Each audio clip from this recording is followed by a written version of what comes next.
Jadi kita mencari faktor gravimetri. Berapa faktor Fg itu adalah faktor gravimetri. Jadi berapa faktor gravimetri dari berat, karena berat alum itu tidak diketahui. Biasanya kita menghitung dari MR yang diketahui, MR yang dicari dibagi dengan MR yang diketahui. Sebenarnya faktor gravimetri itu adalah molnya, karena yang kita hitung adalah molnya. Oke. Saya nulis di mana ya papannya ini? Saya hapus dulu ya. Berarti kita bisa, ini saya tulis di sini, MR dari aluminium oksida, Al2O3 berapa?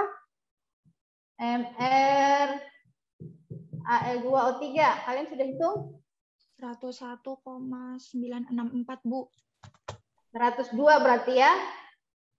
101,9, 102 gram per mol. Maka kita bisa menghitung. Jadi harusnya kan di sini berat alum. Nah, dari Fg-nya, jadi jangan menghafal rumusnya, tetapi memahami apa faktor di balik Fg itu adalah konsep mol. Jadi kesetaraan molnya. Nah, kita buat reaksi kimianya dulu. Ini rumusnya, ini papannya sangat terbatas. Saya hapus ya. Oke, nanti kalian memberikan aja info.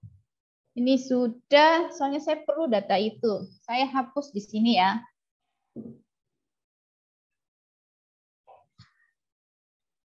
Ibu mohon maaf sebelumnya, ini teman-teman bilang ke saya kalau yang di bagian papan tulis itu terlihat kecil, Ibu. Kurang Boleh gede. minta tolong untuk share screen nggak, Bu? Biar papannya terlihat jelas. Oke. Nah, sudah? Sudah, Ibu. Terima kasih, Bu. Ya. Nanti kalian bantu datanya ya. Jadi sekarang tadi sudah diketahui apa, ditanya apa, penyelesaian rumusnya sudah, sekarang kita penyelesaiannya, kita tuliskan dulu reaksinya. Jadi reaksi yang terjadi. Yang pertama adalah sampelnya itu dilarutkan, berarti proses pelarutan. Lalu kita ubah, jadi sampel alum tadi Al2 SO4 3 kali ya. Saya tulis, baca dulu ininya. K2SO4, Al2SO4 3 kali.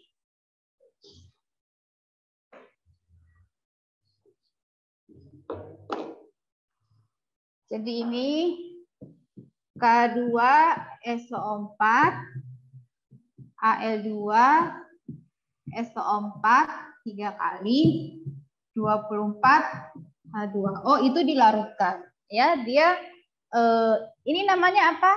Garam apa ini? Garam kompleks atau garam rangkap? Ini garam, ini garam. Ini namanya adalah garam kompleks atau garam rangkap? Rangkap, Bu. Garam rangkap, ya.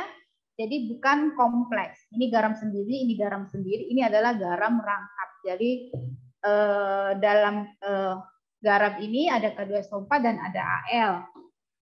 Anionnya sama sulfat.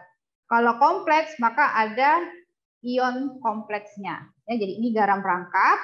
Garam sifatnya ini hidrat, jadi dia padatan tapi mengandung hidrat air. Sehingga garam ini mudah dilarutkan di dalam air, kemudian direaksikan dengan basa. Direaksikan dengan basa, OH- sehingga akan terbentuk endapan AlOH 3 kali. Nanti ini tinggal tambah K+, tambah SO4-2, airnya lepas. H2O, kan begitu ya. Jadi AlOH 3 kali. Yang kita perlu perhatikan adalah yang akan dicari. Yang diketahui adalah Al. maka kesetaraan reaksinya adalah yang Al. Kalau di sini Al-nya 2, maka di sini juga kesetaraan reaksinya ada 2. Ini AlOH 3 kali yang mengendap. Soalnya kan seperti itu. Lalu sampel AlOH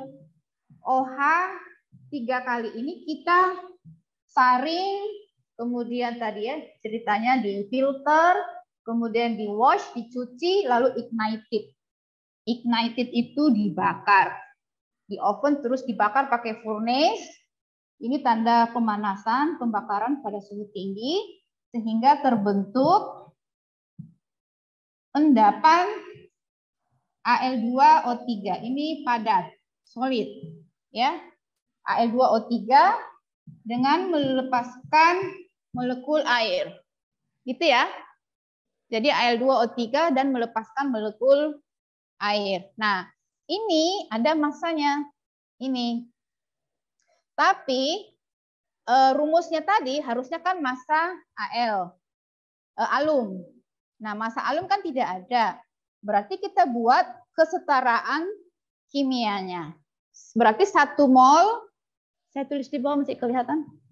1 mol alum, kalau di tulis rumus kimianya kan panjang banget ya, setara dengan 1 juga ya, ini Al-nya 2, ini Al-nya 2, berarti 1 mol Al2O3. Oke, jadi kesetaraan molnya sama, 1 berbanding 1. Nah, maka kita bisa menghitung, kita kan bisa menghitung molnya Al2O3. Itu kan ya, masanya ada, ini M-nya, maka N mol dari Al2O3 itu sama dengan 0,1357 gram dibagi 102 gram per mol. Dapat berapa nih? Kalian kan sudah hitung. Berapa? Berapa itu? 0,1357 gram dibagi 102. Kalau dibagi 100 berarti 1,33. Berapa angka di belakang koma, Bu? Monggo, mau pakai milimol boleh. Kalau pakai milimol, ini jadi miligram, ini jadi miligram, ini jadi milimol. Berarti saya geser ini dong. Kan begini. 135,7 miligram, ya kan? Dibagi 102 miligram per milimol. Berarti satuannya 100 dibagi 103. 1, berapa? 1,33, Bu. Satu angka lagi, 3 digit. 0, Bu. 0. Milimol. Gitu ya. Nah, kesetaraannya alumnya kan 1 mol. 1 mol alum setara dengan 1 mol aluminium oksida. Berarti alumnya juga 1,33 milimol. Nah, tinggal kita kali dengan MR-nya untuk mencari massa alum. Ini papannya sangat terbatas. Ini sudah jelas, ini saya hapus ya. Sini ya. Apa ya, nanti kalian bantu ya. Ini.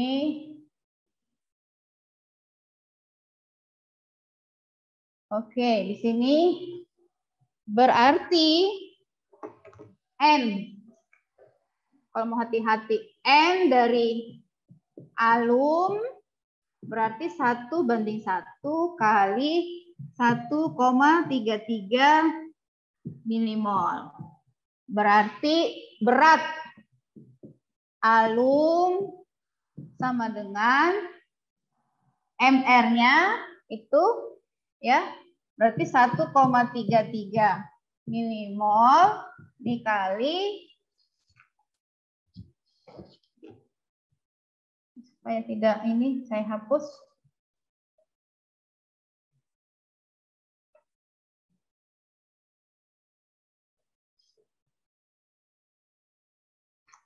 dikali 948,78. Satuannya harus sama ya. Berarti di sini miligram per milimol. Ini hilang, jadi satuannya harus sama. Jadinya berapa berat alumnya? 1,261, Bu. Beratnya berapa? Ini 1,3 berarti 1000 lebih ya. 1,1261, Bu. 1261,87. 261. 161. 261, Ibu. 1261, Bu. 1261. Oke.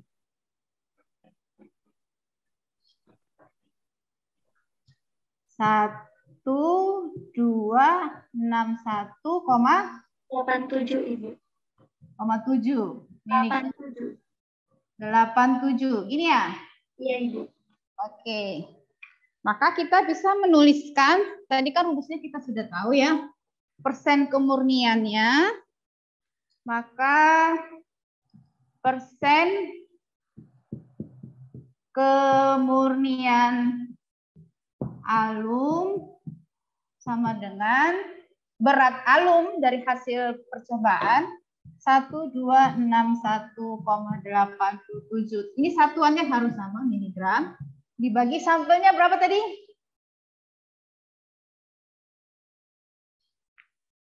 1293. Iya, Ya, Bu. Ya, Bu, 1293. 1,1. 1,1.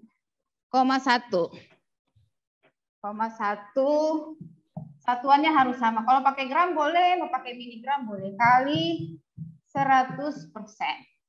Itu sama dengan 90 berapa? 97,58, Bu. 97. Iya, Bu. 97,58%. 58. Oke. Jadi kemurnian alum sama dengan jawabannya ini. Ya. Jawabannya ini. Nah, kembali ke, jadi kalau pemahamannya ini dulu. Ya, jadi kalian memahami bahwa kita bisa menghitung dari konsep molnya. Nah, FG tadi, FG ini adalah faktor gravimetri. Sebenarnya faktor gravimetri ini adalah dari konsep mol yang tadi, hanya untuk memudahkan kita dalam menghitung. Nah, tapi jadi kalau saya cenderung kita lebih paham dulu. Jadi faktor gravimetri itu asalnya dari mana, dipahami dulu. Itu sebenarnya adalah kesetaraan mol dari yang diketahui dengan yang akan dicari. Kalau begitu faktor gravimetri dari alum tadi berarti gimana rumusnya? MR tadi rumusnya ya.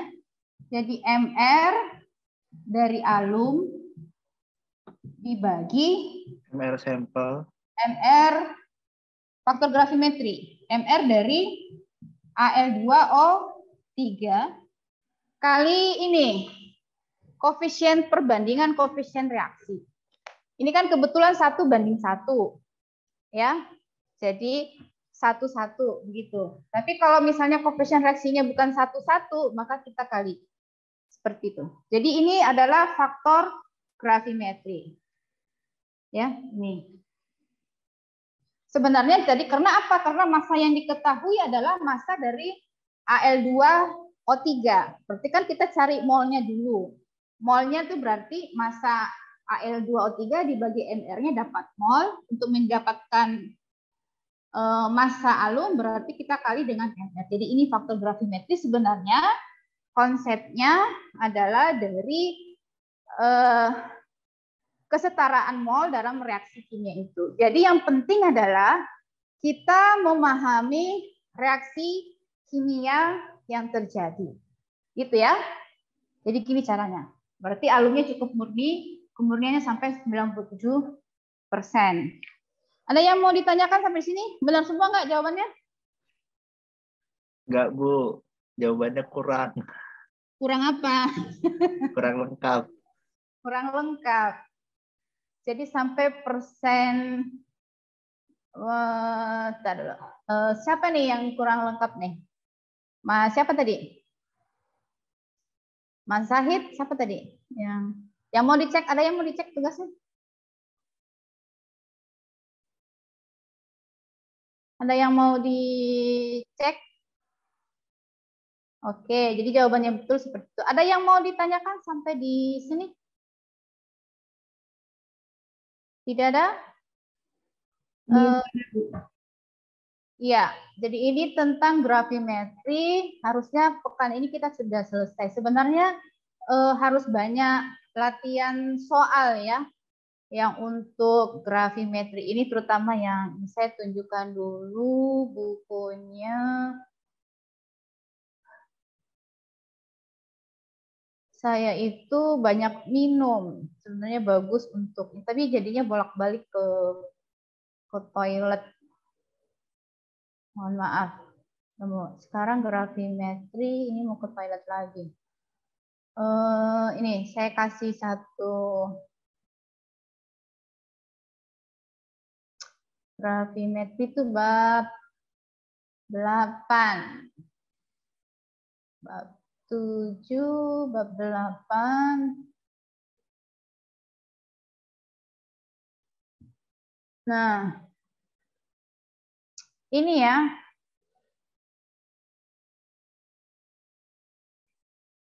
Oke, ini. Mana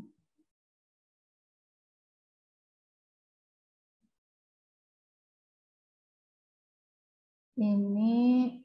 Ini ya. Oke. Ini bisa dilihat. Jadi ini buku ini ya. Ini adalah reaksi-reaksi dari faktor gravimetri tadi ini, selective gravimetry method ini tadi. Saya ke atas sedikit. Ini agak susah mengaturnya posisinya. Ya, untuk kation anorganik. Jadi berdasarkan reaksi pengendapan. Jadi begitu banyak. Jadi ini kita lihat ini analitnya. Analitnya ada Ba2+, Pb2+, kemudian ini diendapkan. Jadi analitnya itu diendapkan misalnya dengan amonium bromat. Kemudian endapan yang terbentuk adalah BaCr4. Lalu endapan yang ditimbang adalah BaCrO4. Jadi ini kebetulan sama. Endapan yang terbentuk dengan endapan yang ditimbang itu sama. Berarti BaCrO4 itu stabil, ya, tidak berubah pada saat pemanasan atau pembakaran. Jadi kalau ignited itu adalah pembakaran. Kalau oven hanya dipanaskan. Kalau ignited itu pembakaran pakai furnace, suhunya bisa sampai 1500 derajat Celcius dibakar. Ya, jadi dia berarti BaCrO4 ini adalah endapan yang stabil. Nah, ini reaksi-reaksinya harus kalian ingat, dihafal. Jadi misal ini saya tuliskan yang pertama atau ya saya ini misalnya ya Ba, tapi kalau saya pakai papan tulis nanti kalian kecil aja melihatnya. Ya, reaksi-reaksi ini kalian latih di rumah. Jadi untuk menuliskan. Jadi ini sebenarnya reaksi-reaksi ini sudah kita pelajari pada kimia analitik 1, ya. Jadi analisis kualitatif kation dan anion. Kita sudah pelajari di situ. Misalnya Pb2+, kita sudah tahu reaksinya, saya stop share, saya tulis di papan. Ini sudah ya, saya hapus ya.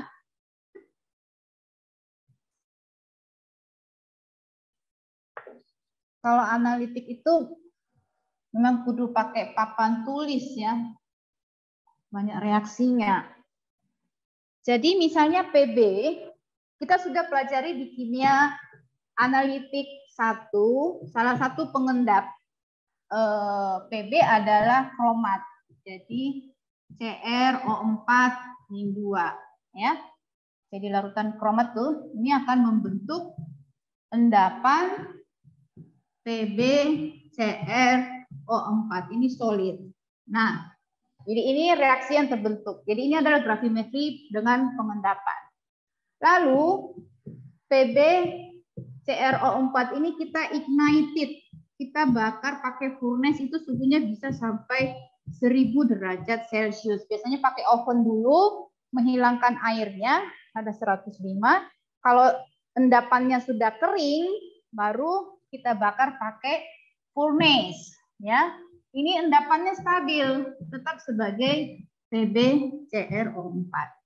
Kalau yang aluminium tadi, itu dia mengandung air sehingga endapannya, jadi atau misalnya besi, ya.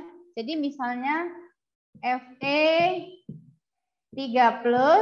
itu kita reaksikan dengan basa, basanya misalnya NH4OH ini 3 kali, maka akan terbentuk endapan FeOH 3 kali, ini solid.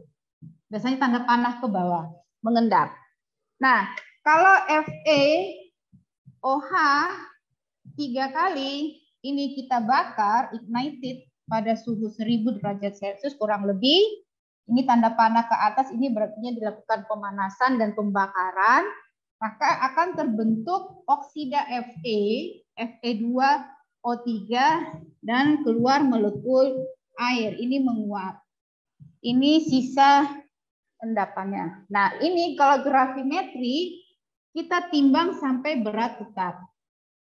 Jadi sampai mendapatkan berat tetap. Apa yang dimaksud dengan berat tetap? Jadi kita mengulang penimbangan. Kalau kimia analitik itu data biasanya kita duplot di Ciprop. Kita ulang timbangnya 2 kali, 3 kali. Kalau masih berubah beratnya, berarti mungkin masih ada molekul air, belum benar-benar kering. Jadi setelah ditimbang, misalnya dapat 1 gram, kita panaskan lagi di oven, dinginkan pakai desikator, timbang lagi dan beratnya tetap 1 gram. Biasanya selisih berat tetap itu 0,005 gram selisihnya. Kalau selisihnya sudah di bawah itu, berarti beratnya kita anggap sudah tetap. Ya, ini selisih. Delta beratnya itu, delta M-nya sama dengan 0,5. Kelihatan nggak? Kurang kelihatan ya. Nih.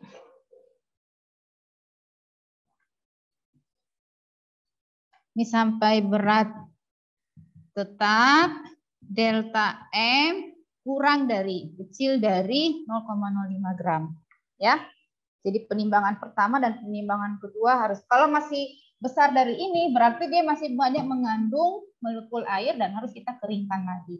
Kenapa harus berat tetap? Jadi kalau ada molekul air, maka nanti berarti beratnya tidak hanya berat endapan ini, tapi ada sedikit air. Gitu ya. Ada pertanyaan sampai di sini?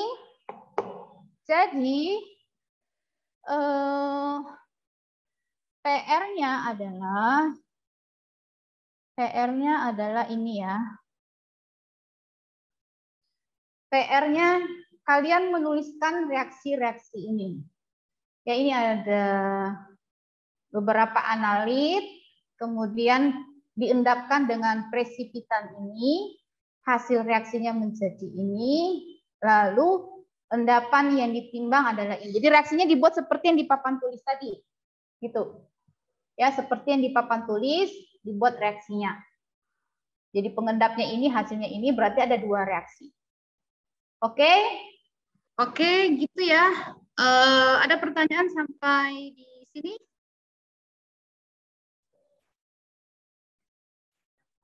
Jadi buat ini reaksinya, kemudian ini ya, reaksi dengan presipitan. Presipitan itu adalah pengendapnya, kemudian ini precipitate form, ini adalah endapan yang terbentuk, Lalu precipitate weight itu adalah endapan yang ditimbang sampai berat tetap tadi gitu. Oke, ini kalau yang kation, nanti saya tuliskan ininya, tugas ini. Saya stop share dulu.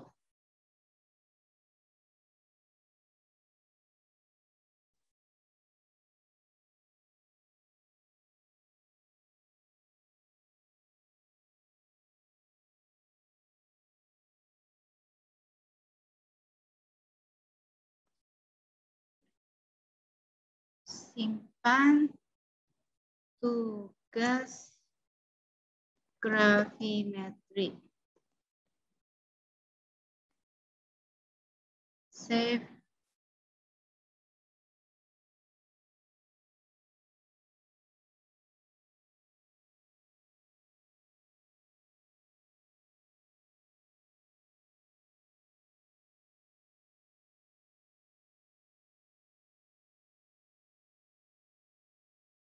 Mana tadi ya? Ini.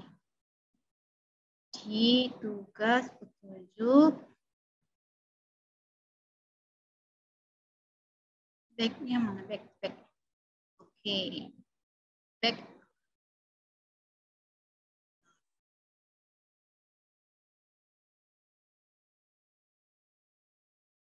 Tugas 3 berarti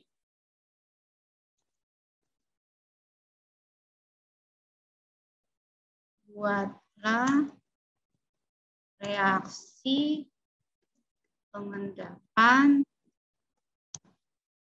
dan pembakaran. Pengendapan dari analit berikut. Ditulis tangan ya. Ini jawaban ditulis tangan dengan pulpen biru supaya terbiasa untuk menulis. Nama ditulis di pojok kanan atas. Itu ya. Saya upload file. Filenya tadi di mana tak simpan? Desktop. Ada. Filenya tadi di My Document. My Document.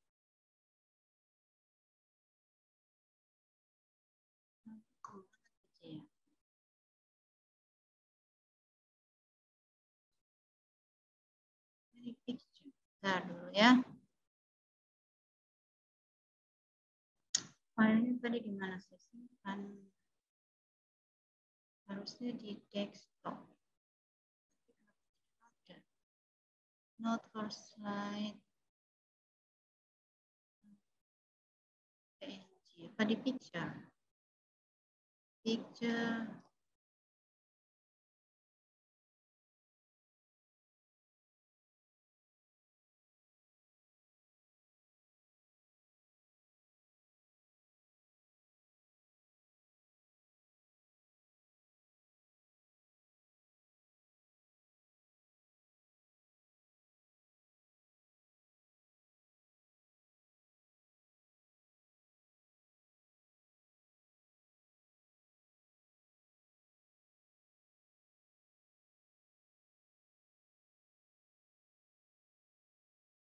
Nah, ini filenya di mana ya?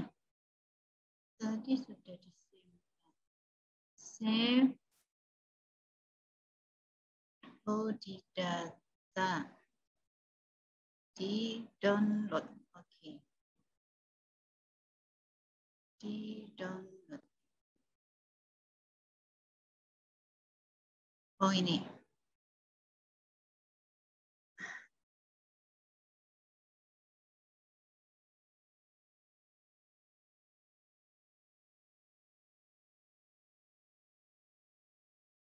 Oke.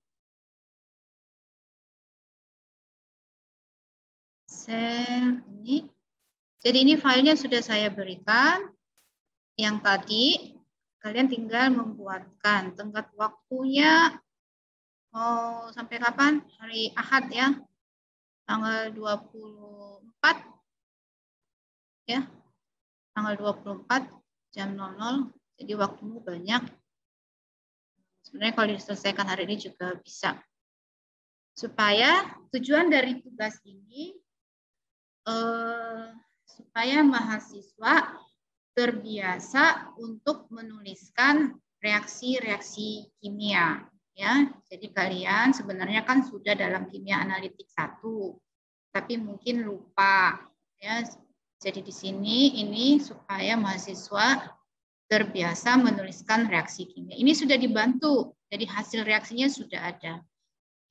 Kalau mau dilengkapi boleh, kalau misalnya hanya reaksi yang penting saja, dilengkapi itu maksudnya jadi ada amoniumnya plus amonium, kemudian kesetaraan molnya, reaksinya dituliskan boleh. Kemudian juga di sini precipitate endapannya juga penting. Nah ini kalian jadi latihan menulis reaksi. Orang kimia itu harus lancar menulis reaksi kimia, gitu ya. Ada yang mau ditanyakan dari tugas ini? Nah, itu sampai hari Ahad. Dan nanti kita kuliah 1 kali lagi untuk yang asinkron, yang 1 supaya cukup. Kalau tidak ada masalah dengan graf, sebenarnya banyak hal yang harus kita pelajari dengan gravimetri. Tapi nanti bisa ditanyakan di Google Classroom-nya di bawah dari kalau saya sudah upload materinya ya. Ini saya masih ada kendala untuk mengupload materinya. Oke, kalau tidak ada saya lanjutkan untuk materi PPT ini ya. PPT kita hari ini tentang volumetri. Jadi sekarang kita sudah masuk ke volumetri, pertemuan yang keempat ya, tentang volumetri.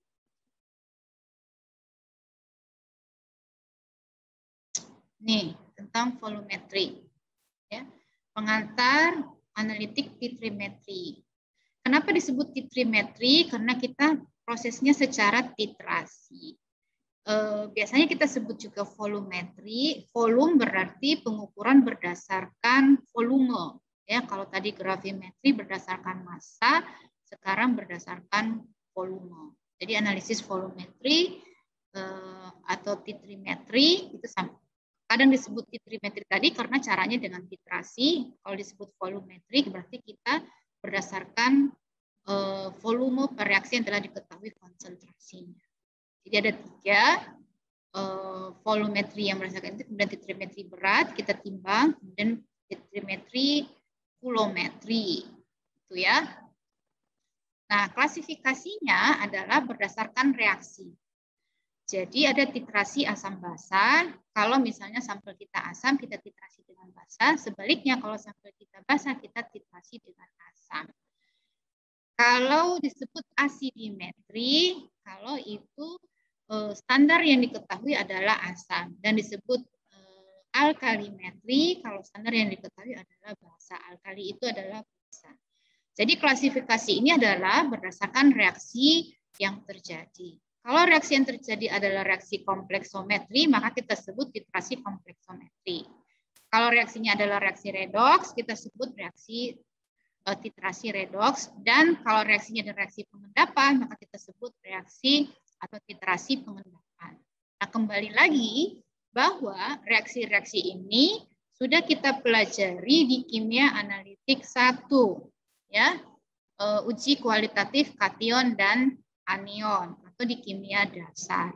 Jadi jangan dilupakan reaksi-reaksinya. Jadi harus terbiasa. Makanya PR yang tadi adalah menuliskan reaksi itu adalah salah satu cara supaya mahasiswa kimia itu terbiasa untuk menuliskan reaksi-reaksi kimia. Gitu. Jadi basicnya adalah dari reaksi-reaksi kimia tersebut. Nah, ini adalah beberapa definisi larutan standar, detik ekivalen, detik akhir titrasi, beberapa definisi yang harus kita ketahui, kesalahan titrasi dan titrasi balik. Larutan standar itu adalah, kan kita mau mengetahui sampel kita yang unknown, yang tidak kita ketahui konsentrasinya, kita titrasi dengan larutan yang diketahui konsentrasinya. Maka kita perlu larutan standar yang telah diketahui konsentrasinya. Larutan standar itu ada dua, larutan standar primer dan larutan standar sekunder. Definisi ini penting, titik ekivalen titrasi, ya, kapan, apa yang disebut titik ekivalen titrasi, apa titik akhir titrasi. Kalian sudah titrasi semua kan ya? Belum ya? Mahasiswa yang ini belum praktikum ya? Jadi kalau titik ekivalen itu kan ekivalen, berarti setara. Berarti titik di mana jumlah mol analit setara dengan jumlah mol titran. Itu ekivalen, setara. Jadi sesuai dengan reaksi kimianya. Misal kita titrasi NaOH dengan asam sulfat. Berarti kan reaksi kesetaraannya adalah 2 mol NaOH setara dengan 1 mol asam sulfat. Saya tuliskan di papan tulisnya, ya.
Jadi titik ekivalennya adalah jika 2 mol NaOH setara telah habis bereaksi dengan 1 mol asam.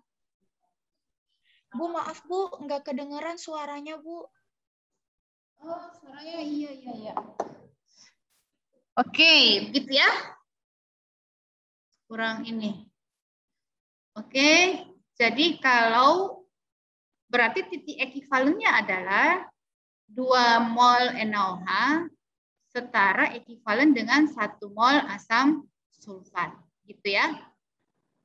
Itu titik ekivalen. Titik akhir titrasi adalah ketika kita mengakhiri titrasi yang dibuktikan dengan adanya perubahan warna dari indikator. Biasanya kita selalu menggunakan indikator. Itu yang disebut dengan titik akhir titrasi. Jadi kita titik akhir titrasi kita hentikan.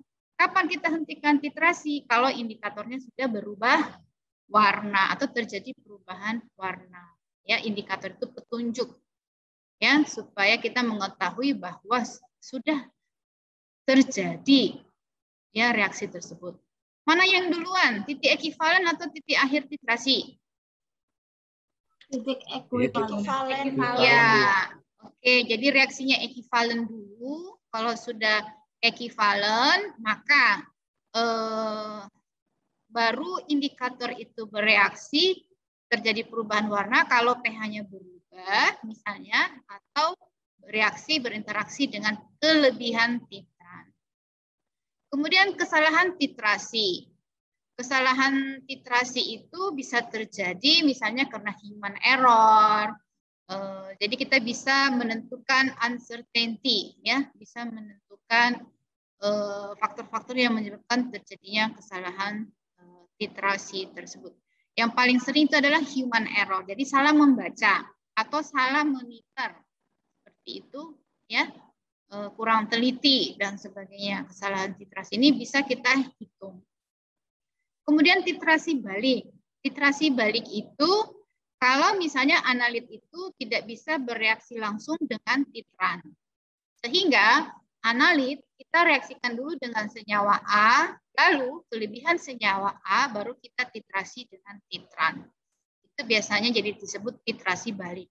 Sama kalau misalnya kita jalan di ring road, di jalan ring road di Jogja misalnya ya, kemudian kita tidak bisa langsung belok, harus muter dulu baru bisa berbelok balik, kan begitu ya, karena ada hal-hal yang menyebabkan misalnya supaya tidak macet dan sebagainya. Sama seperti ini, jadi titrasi balik itu kalau analit tidak bisa bereaksi langsung dengan titran. Jadi harus direaksikan dulu dengan senyawa tertentu, lalu senyawa tertentu tersebut, sisanya, kelebihannya baru direaksikan dengan titran. Itu titrasi balik. Nah, ini standar primer. Ini termasuk salah satu soal dalam uji kompetensi dalam bidang volumetri, yaitu kapan kita menggunakan standar primer. Jadi ada dua standar, standar primer dan standar sekunder. Standar primer itu syaratnya mempunyai kemurnian yang tinggi, stabil di udara, tidak mengandung hidrat, relatif murah, ya. Kemudian kelarutan baik pada medium titrasi dan MR-nya harus besar. Mengapa MR-nya harus besar? Ada yang tahu? Siapa ini? Fani Setianingtyas. Tadi yang sudah bisa join nggak yang tadi yang bermasalah? Tadi siapa tadi itu yang bermasalah yang belum dicek? Istiqomah, Bu. Istiqomah sudah join? Sudah, Bu, sudah. Muhammad Fakihudin. Sudah, Bu. Oke. Istiqomah sudah. Ahmad Yuda ada ya? Ada, Bu. Lalu Fakihudin ada. Dea ada nggak Dea? Hadir, Bu. Hadir, Dea hadir. Suherti? Hadir, Bu. Sinta nggak ada? Hadir, Ibu. Oh, hadir. Ada, Bu. Ada.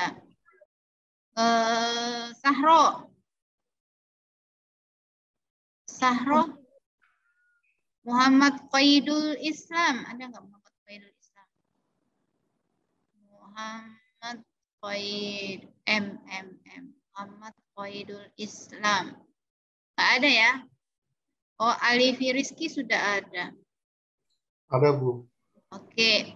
Muhammad Qaidul Islam nggak ada?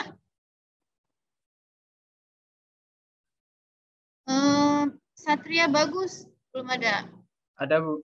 Oh, ada. Oke. Berarti tinggal siapa nih? Muhammad Qaidul memang nggak ada ya? Ya, sudah. Saya lanjutkan tadi sampai di mana? PPT ya. PPT. Astagfirullah.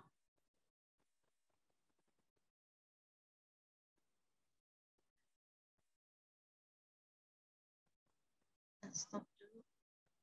PPT-nya tadi mana? Ini ya, PPT. Oke. Ini ya, jadi standar primer, kemurnian tinggi, stabil udara, tidak mengandung nitrat, relatif murah, kemudian kelarutan baik pada medium dan MR-nya besar. Nah, larutan standar yang ideal. Tadi pertanyaan saya ya. Nah, tadi, mengapa MR-nya harus besar? Tadi belum dijawab. Ada yang bisa jawab? Ibu mau coba jawab. Ya. Agar lebih teliti ketika ditimbang, Ibu.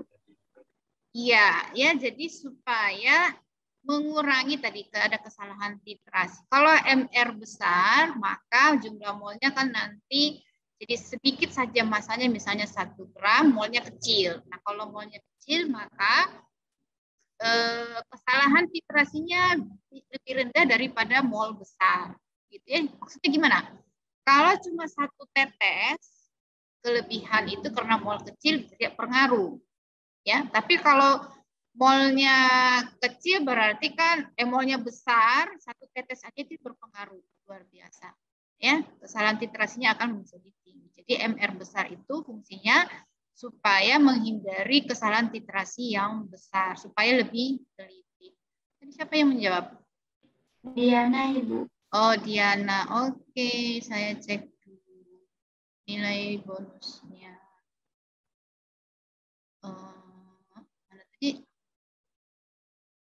Kelas B. Bonus Diana. Oke. Gitu ya. Saya lanjutkan lagi. Ini terlalu banyak dibuka ya, jadi kayak gini. Kita tutup dulu. Please remove. Oh, harus di stop share dulu. Baru share lagi. Terlalu di laptop. Oke. Ya, ini tadi standar primer.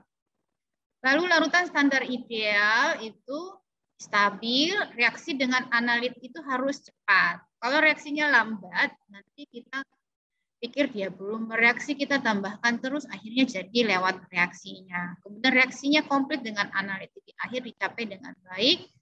Kalau bisa reaksinya selektif, ya, reaksinya selektif. Nah, metode penentuan konsentrasi larutan standar bisa metode langsung, bisa juga larutan standar kita standarisasi dengan menggunakan standar primer atau standar sekunder yang lain yang sudah diketahui konsentrasinya. Begitu ya. Jadi kalau larutan standar primer itu kan tadi dia stabil, MR-nya besar, sehingga bisa kita langsung pakai, bisa kita hitung molnya. Tetapi kalau larutan standar sekunder itu tidak bisa, harus distandarisasi dulu. Saya tanya lagi, siapa yang mau jawab atau saya tunjuk? Nafisa. Ini Qaidul Islam baru masuk ya, saya presensikan. Nafisa, halo Nafisa. Iya, Bu. Kalau larutan standar sekunder, contohnya apa, Nafisa? Ini apa kayak gini tampilannya? Nafisa. Contoh larutan standar sekunder.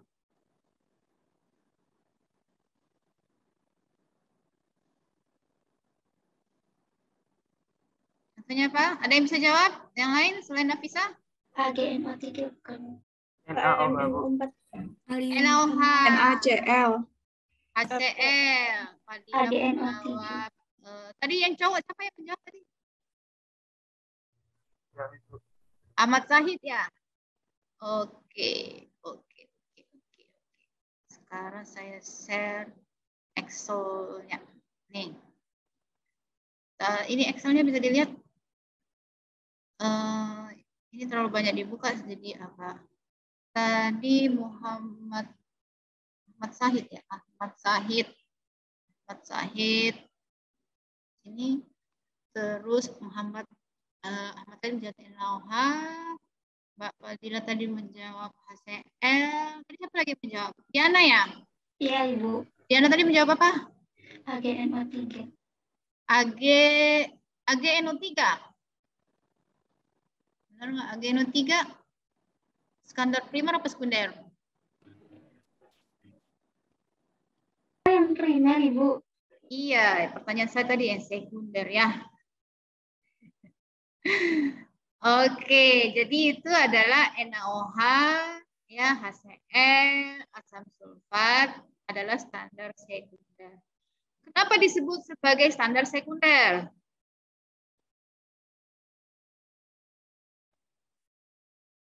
Apa yang bisa jawab? Karena kemurniannya tuh lebih rendah dari standar primer, Bu. Iya, Mbak Jauhar ya, yang jawab ya? Ya, Bu. Oke. Sebenarnya lebih ke tidak stabilan, ya.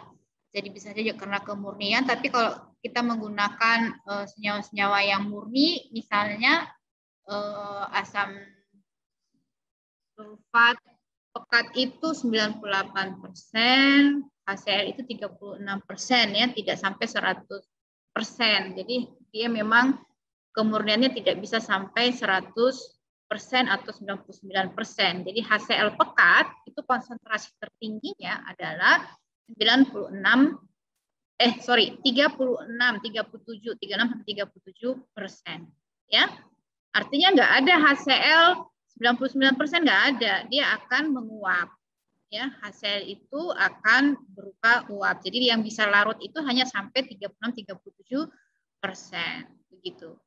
Tadi siapa? Jauhar. Saya tulis dulu ininya.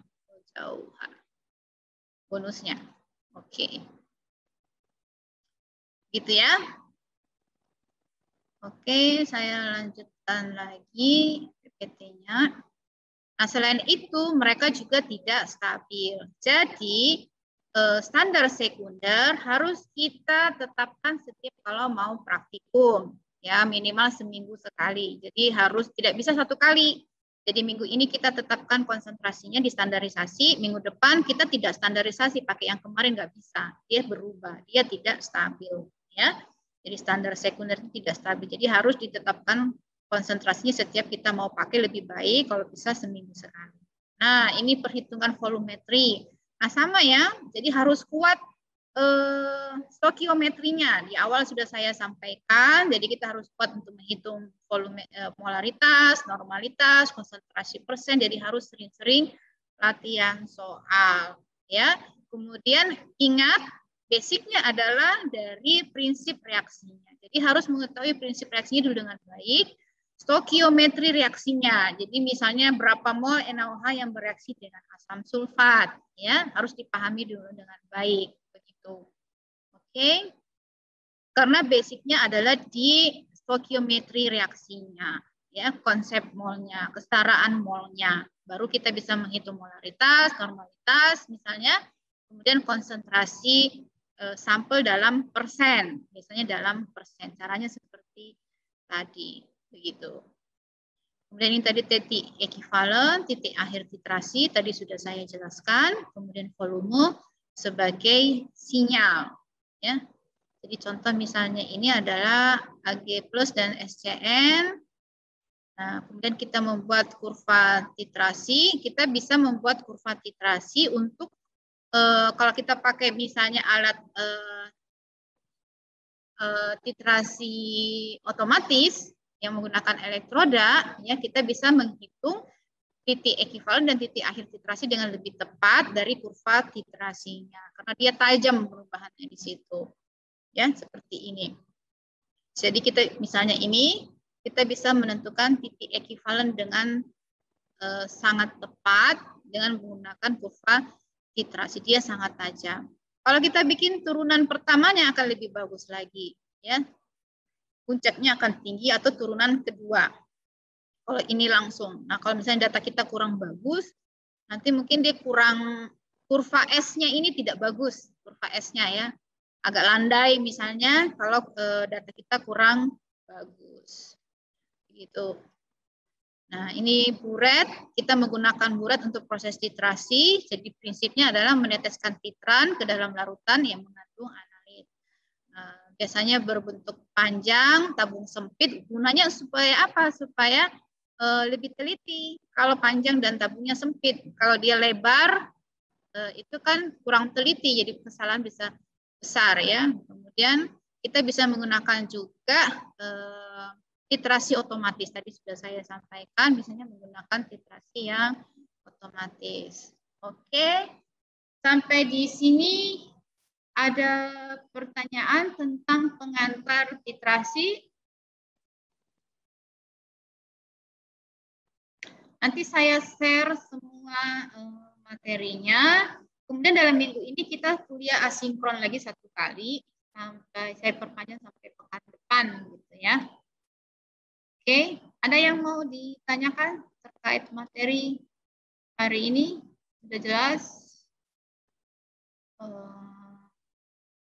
Tugasnya tadi sudah.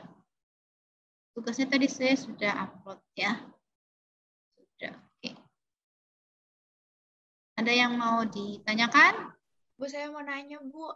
Ya, silakan. Bu, kalau misalkan cara kita tahu bahwa udah mencapai titik ekivalen gimana, Bu? Kalau mencapai titik akhir titrasi kan biasanya dengan perubahan warna. Kalau mencapai titik ekivalen dengan apa, Bu? Bahwa itu udah sejajar. titrasi manual maksudnya. Halo? Iya, Bu. Iya, jadi kita memang tidak titik ekivalen itu kita tidak bisa lihat dengan kasat mata, ya. Yang kita bisa lihat adalah perubahan indikator. Kecuali kalau sampelnya itu sudah berwarna. Contohnya adalah kalium permanganat KMnO4. Nah, itu kan dia sekaligus sebagai indikator. Ya, jadi kalau kita titrasi besi dengan kalium permanganat. Permanganat itu kan warnanya ungu, besinya itu warnanya tidak berwarna, ya, colorless, warna putih gitu, lalu tidak bening ya, tidak berwarna. Kita titrasi dengan KMnO4, reaksi redoks. Nah, nanti besinya akan teroksidasi dari besi +2 menjadi +3. Kalau semua besi +2 dan sudah berubah menjadi +3, maka setetes kelebihan KMnO4 kan sudah tidak bereaksi lagi ya dengan besinya. Yang bereaksi dengan besi kan KMnO4-nya. Nah, kalau sudah semua besinya sudah bereaksi, sudah berubah semua menjadi besi +3, maka kelebihan itu menjadi perubahan warna indikator. Ya, oh reaksinya sudah selesai, besinya semua sudah habis bereaksi, terbukti dengan perubahan indikator. Nah, itu secara kasat mata bisa kita lihat. Kalau titik ekivalen memang tidak bisa. Tetapi kalau kita menggunakan alat titrasi digital, ya, nah itu bisa kita pantau walaupun tidak menggunakan indikator, ya, tidak ada perubahan warna yang terlihat, tapi kita bisa menghitung. Jadi yang tadi itu ya, saya share lagi. Ini. Kita bisa menghitung perubahan warna, bisa mengetahui titik ekivalennya itu berdasarkan kurva titrasinya, gitu. Jadi kita buat kurva titrasinya, misalnya tidak ada indikator yang pas untuk reaksi tersebut, maka kita bisa menentukan titik ekivalen dengan menggunakan titik kurva titrasi, begitu. Itu ya jawabannya. Jadi mengetahui, memang tidak bisa kasat mata kita melihat, oh dia sudah setara, nggak bisa. Pasti kelebihan satu tetes dari indikator itu yang kasat mata, yang perubahan warnanya jelas terlihat, misalnya MO metil orange, ya, dari kuning menjadi merah, PP dari tidak berwarna menjadi pink, seperti itu. Ya, kita bisa, oh berarti reaksinya sudah, titik ekivalen sudah terlampaui, dan sekarang titik akhir titrasi, warnanya sudah tidak berubah. Gitu. Tapi kalau misalnya tidak menemukan indikator yang tepat untuk perubahan warna reaksi tersebut, kita bisa menghitung berdasarkan kurva titrasinya. Ya, menentukan pH-nya. Terima kasih, Bu. Oke, sama-sama. Ada lagi yang mau ditanyakan?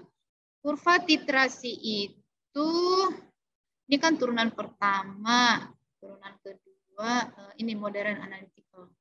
Mana tadi yang sudah ini ya? Nah, ini sekarang titrasi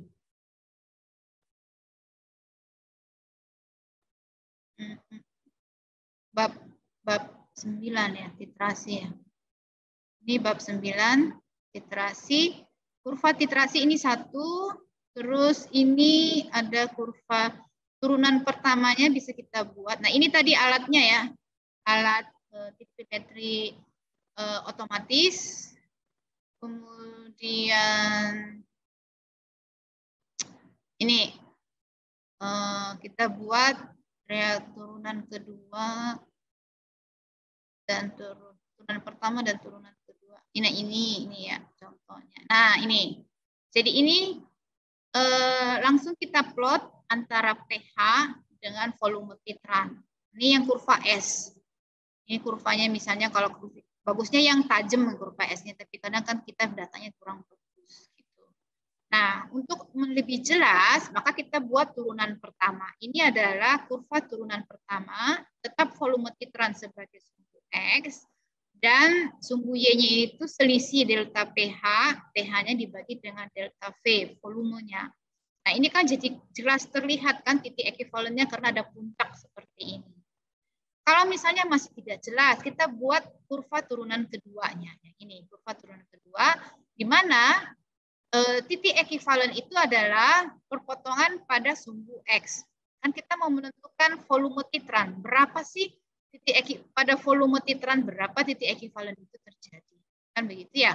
Ini adalah kurva turunan kedua. Kalau misalnya data ini juga tidak terlalu tajam seperti ini, misalnya dia tumpul puncaknya, maka kita bisa menentukan, misalnya datanya jelek banget gitu ya, jadi tumpul puncaknya, kita bisa menentukan dengan turunan kedua.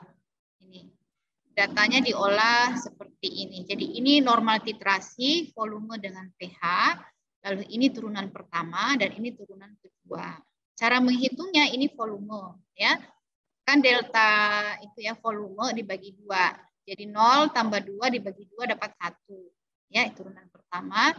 Kemudian ini ditambah baru dibagi delta pH dibagi delta V itu dibagi delta pH-nya ini 2,8 ini 4,52 dikurang 2,85 dibagi yang delta V-nya tadi 2 ya dapatnya 0,085. Nah, nanti kalian juga akan belajar membuat kurva titrasi turunan pertama dan turunan kedua. Jadi ini adalah skill untuk menggunakan Excel ya. Jadi untuk menggunakan Excel menentukan kurva titrasi dan membuat 3 kurva ini tadi. Ini yang data real, ini turunan pertama dan ini turunan yang kedua. Begitu. Oke. Ada lagi yang mau ditanyakan sampai di sini? Jadi untuk materi berikutnya P5 tidak terlalu sulit. Ini ya. Oke. Jadi untuk kuliah asinkron itu adalah volumetri asam basa. Jadi pekan ini kita kuliah asinkron itu 1 pekan. Nanti saya share materinya tentang volumetri asam basa. Teorinya ini ada ya sama tadi sudah berarti kan reaksinya adalah asam basa. Disebut asidimetri kalau titrennya adalah asam. Jadi standarnya adalah asam. Disebut alkalimetri kalau titrannya adalah basa. Tadi sudah saya jelaskan seperti itu. Nah, ini alat titrasi otomatik yang tadi dan kurva titrasi asam basa. Maka reaksinya kira-kira bisa ada 4, yaitu asam kuat dengan asam kuat, dengan basa kuat karena asam basa ya, atau asam kuat dengan basa lemah, atau asam lemah dengan basa kuat, atau asam lemah dengan basa lemah. Ya, ini adalah titrasinya yang bisa kita lakukan. Jadi reaksinya bisa 4 tipe ini ya, asam basa. Ini tadi kurva titrasi misalnya sudah saya jelaskan. Ini indikator yang digunakan. Ya, ini indikator yang digunakan. Nah, ini ada indikator warna dalam keadaan asam, warna dalam keadaan basa, ini pH-nya. Jadi, kalau titik akhir titrasi kita pada suasana basa, pH 10 misalnya, maka indikator apa yang kita pakai? Siapa yang bisa jawab? Mbak Aziza. Mbak Aziza belum saya tanyain. Mbak Aziza? Iya, Bu. Kalau titik akhir titrasi pada pH 10, sebaiknya saya pakai indikator apa?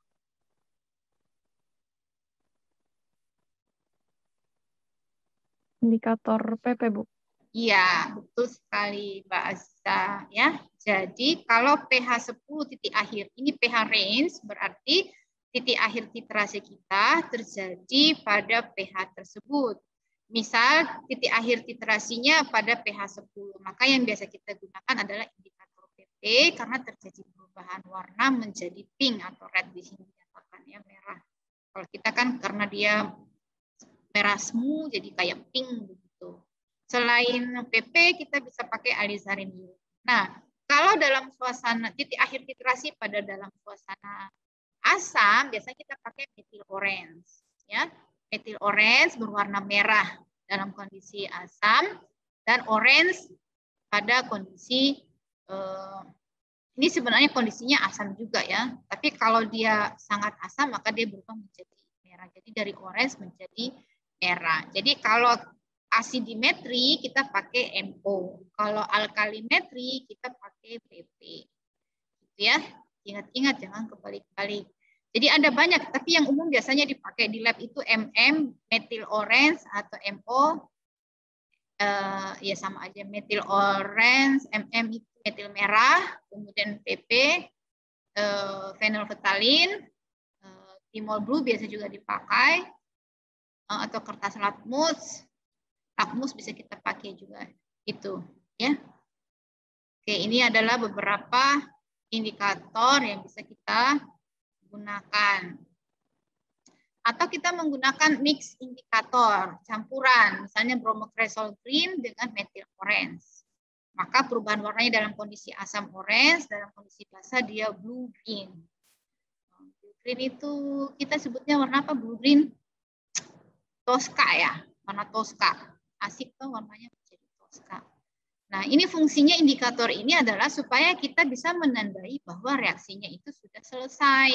Ya, indikator itu kan petunjuk ya untuk menunjukkan bahwa reaksinya sudah selesai. Kita perlu pakai indikator. Gitu. Ini tadi data kita buat turunan pertama dan turunan kedua. Nah, ini adalah reaksi standar primer untuk standarisasi titran. Jadi titran tadi kan yang kalau standar sekunder harus kita tentukan. Nah, standar primernya adalah ini. Misalnya natrium karbonat, tris, natrium tetraborats, gitu ya, tetraborats reaksinya seperti ini. Ini reaksinya sudah ada. Ini standar primernya. Jadi reaksinya sudah ada. Atau kalium hidrogen ftalat ini ya, standar primer reaksinya sudah ada seperti ini. Oke, kemudian analisis unsur berdasarkan. Jadi misalnya unsur yang mau dianalisis itu nitrogen dilepaskan sebagai amonia NH3, amonia dalam bentuk gas, begitu, maka kita bisa dengan cara titrasi. Jadi, tapi agak sulit ya kalau reaksi gas itu ya, kita harus pastikan bahwa tidak ada gas yang menguap. Begitu. Jadi ditampung, langsung dia bereaksi. Kalau menguap nanti susah untuk ditentukan kalau sebagian sudah bereaksi. Begitu. Jadi reaksi dengan gas itu tidak mudah. Harus pastikan, padahal kita kan mau titrasi. Berarti kalau titrasi tabungnya dibuka. Kalau tabungnya dibuka nanti gasnya menguap. Jadi ini susah. Reaksi ini susah. Biasanya kita pakai titrasi balik. Ya. Jadi amoniaknya kita tambahkan dengan asam berlebih. Begitu ini H3O+, terbentuk NH4+. Nanti sisa asam baru kita titrasi dengan NaOH. Gitu. Itu lebih aman. Karena ini harus segera bereaksi amoniak gas tersebut. Ya toh? Susah toh kalau mau titrasi LNMR-nya dalam kondisi terbuka supaya kita bisa menambahkan titran, kecuali dalam titran tertutup langsung masuk gitu ya. Nah, nanti gasnya ini bisa keluar, bisa lepas gitu. Jadi tidak semuanya terukur. Nah, caranya kita bisa langsung mereaksikan gas yang terbentuk itu dengan asam berlebih, lalu asamnya kita baru titrasi dengan basa. Itu namanya titrasi balik. Jadi titrasi balik tadi kita lakukan. Kalau tidak bisa bereaksi langsung atau sulit secara prakteknya di lab itu sulit untuk dilakukan. Dulu kami pernah juga I2 itu juga gas. Mau dititrasi dengan tiosulfat, ya itu reaksi redoks. Nanti titrasi redoks. Nah itu sulit direaksikan gitu, karena dia akan mudah menguap. Oke, sampai di sini jelas? Ada yang mau ditanyakan? Jadi itu materi kelima, nanti saya tinggal berikan asinkron tugasnya untuk dikerjakan. Ya, jadi reaksi-reaksi titrasi asam basa itu sangat banyak aplikasinya, ya, analisis rutin dan sebagainya. Jadi harus dipahami. Jadi kembali ke basic reaksinya. Jadi harus sering-sering menulis reaksinya. Sampai di sini ada yang mau ditanyakan?